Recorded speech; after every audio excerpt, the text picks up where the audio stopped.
Φίλες και φίλοι, γεια σας, χρόνια πολλά, η Λίλιαν Σίμου και το Astrolab.gr για να συζητήσουμε για το μήνυμα της Μεγάλης Εβδομάδας, μιας πολύ σημαντικής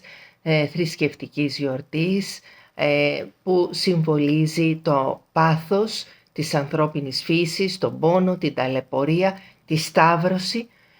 διότι ακόμα και η κάθοδός μας στο φυσικό πεδίο είναι μια σταύρωση, φεύγουμε από τον πνευματικό κόσμο και ερχόμαστε στην γήινη ευθεία που πρέπει να την διανύσουμε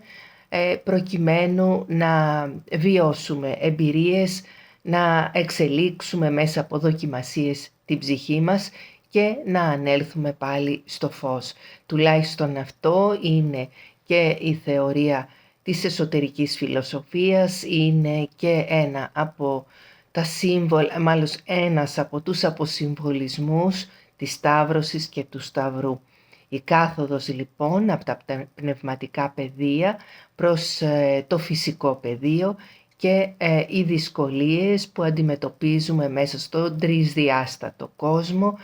με τις δονήσεις που εισπράττουμε ως ψυχή και πνεύμα με σκοπό κάποια στιγμή να επανέλθουμε στο Θείο Φως, κοντά στο Δημιουργό. Με όποια φιλοσοφία κι αν το προσεγγίζει κανείς, με όποιο δόγμα θρησκευτικό, πιστεύω το βαθύτερο μήνυμα είναι αυτό. Κάθε τέτοια εποχή ένα βασικό στοιχείο μας ενδιαφέρει το να βιώσουμε βαθιά μέσα μας την ανάγκη της αλλαγής και βεβαίως να υπάρξει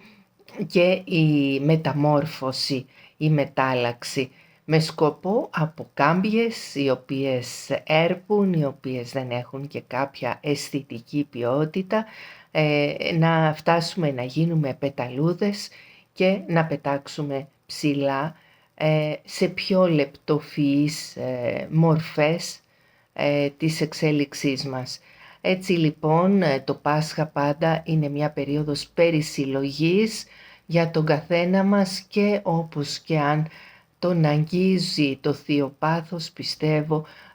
κατανοεί ότι είναι μια περίοδος μελαγχολίας η οποία όμως οδηγεί στο φως. Γιατί είναι η μάχη του σκότους με το φως, όπου βλέπουμε ακόμη μια φορά ότι το φως θα είναι ο τελικός νικητής αυτής της αέναης μάχης, γιατί πάντα συμβαίνει ανά τους αιώνες, ανά τις χιλιετηρίδες και το αναγνωρίζουμε πιστεύω οι περισσότεροι. Τι γίνεται τώρα σε αυτήν την περίοδο? Υπάρχει ιδιαίτερο ενδιαφέρον αν παρακολουθήσουμε τον Πλούτονα, ο οποίος το βράδυ της Ανάστασης είναι μαζί με τη Σελήνη στον υδροχό. Ο Πλούτονας ο οποίος είναι ο θάνατος αλλά και η αναγέννηση, γιατί δεν σηματοδοτεί αποκλειστικά ένα τέλος, αλλά την καύση μέσα από την οποία σαν φοίνικες μπορούμε να βγούμε πολύ πιο δυνατοί και να πετάξουμε μακριά από τη σύψη, από τη φθορά, από ότι είναι διεφθαρμένο, ότι είναι πεπαλιωμένο, ότι δεν μας αγγίζει πια. Ο Πλούτονας λοιπόν φέρνει ένα τέλος, δεν πρέπει να τον φοβόμαστε όμως, γιατί είναι το απαραίτητο τέλος σε κάτι που πλέον δεν έχει κανένα νόημα και είναι η ανάγκη να γίνει η καύση, να τελειώνει όλο αυτό προκειμένου να έρθει η νέα αρχή. Η Σελήνη βρίσκεται και αυτή την τελευταία ημέρα, δηλαδή το Μεγάλο Σάββατο, στον υδροχό μαζί με τον Πλούτονα. Επομένως η Σελήνη, η ψυχή, είναι αυτή η οποία δοκιμάζεται όλες αυτές τις μέρες και φυσικά κατά τη διάρκεια του χρόνου. Είναι λοιπόν η δοκιμασία της ψυχής η οποία τη ζητά την αλλαγή μέσα από μια βαθιά και ριζική μεταμόρφωση, την καύση και την απελευθέρωση. Την απελευθέρωση από ό,τι την ταλαιπωρεί, ό,τι την βαραίνει, ό,τι την πληγώνει, ό,τι την κρατά εγκλωβισμένη, ό,τι την καθυλώνει και πράγματι στην ουσία είναι στην αντίδραση της ίδιας μας της ψυχής να απελευθερωθούμε από αυτά που μας βασανίζουν, από περιβάλλον το οποίο είναι τοξικό, το οποίο μας καθυλώνει και μας βαλτώνει, από σκέψεις ή συναισθήματα τα οποία είναι και αυτά μια αιτία εγκλωβισμού, θα έλεγα, διότι ο υδροχόος είναι ένα νοητικό ζώδιο, άρα αφορά και την νόηση, είναι όμως και η ψυχή, η σελήνη ψυχή μάλλον, αυτό το οποίο νιώθει ότι βρίσκεται πιεσμένο, βρίσκεται περιορισμένο. Έτσι κι αλλιώς η ψυχή, όπως και το πνεύμα, αλλά κυρίως η ψυχή, αισθάνεται μέσα στον φυσικό φορέα, στο σώμα δηλαδή, τον εγκλωβισμό. Πόσο μάλλον όταν έχουμε αυτήν την περίοδο όπου αισθανόμαστε μια βαθιά μελαγχολία, γίνονται πολύ πιο αντιληπτές οι ταλαιπωρίες μας, αυτά που μας περιορίζουν, μας φυλακίζουν και θέλουμε την απελευθέρωση. Αυτό το Πάσχα λοιπόν μιλά για την απελευθέρωση και επίσης να μην ξεχνάμε ότι ο Πλούτονας μαζί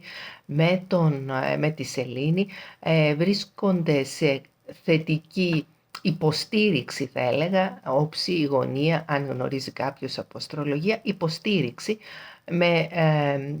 τον Κρόνο, τον Ποσειδώνα και τον Άρη. Επομένως,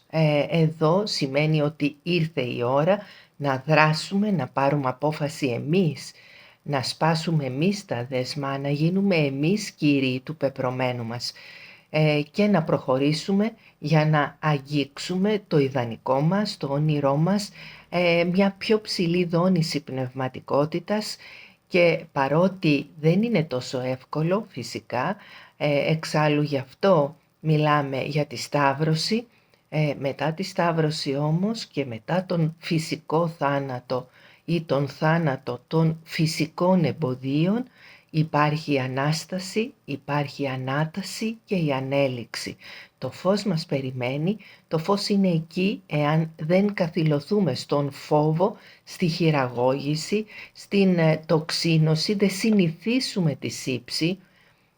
Ο αείμνηστος Χατζηδάκης έλεγε ότι όταν συνηθίσεις το τέρας αρχίζεις να του μοιάζεις, επομένως μη γίνουμε κι εμείς σαν αυτό που φοβόμαστε, σαν αυτό που μας χειραγωγεί, μη γίνουμε κι εμείς σκληροί ή μη θεωρήσουμε φυσιολογικό ότι είναι σάπιο, ότι είναι διεφθαρμένο, ότι είναι φθαρμένο. Εδώ έχουμε την αλληγορία αλλά και την ευκαιρία να μεταμορφωθούμε και να πετάξουμε μακριά από όλα αυτά τα οποία μας ταλαιπωρούν και μας κρατούν σε ένα περιβάλλον το οποίο είναι νοσηρό, το οποίο δεν βοηθά την ψυχή να χαρεί. Όμως η ψυχή μαζί με τον Πλούτονα, μαζί με τον Κρόνο, τον Άρη και τον Ποσειδώνα ζητά και μπορεί αυτή την περίοδο με δική μας πάντα, λέω, πρωτοβουλία να πετάξει μακριά από τις αλυσίδες της και να ανοίξει ένα νέο δρόμο. Ας είναι αυτό η ευχή για τον ίδιο μας τον εαυτό, αλλά και για τους ανθρώπους γύρω μας, γιατί φυλακισμένες ψυχές υπάρχουν πολλές, μέσα από τις ταλαιπωρίες είναι πολλές που έχουν παραιτηθεί και δεν θέλουν να επαναστατήσουν κόντρα σε αυτό που τους καθυλώνει. Ας σκεφτούμε όμως ότι μετά τον αγώνα, μετά από τον συμβολικό θάνατο, έρχεται μια νέα αρχή και το φως είναι εκεί, μας περιμένει. Χρόνια πολλά, μια καλή λαμπρή με φως και με ανάταση και με ανέλυξη ψυχής. Ευχαριστώ.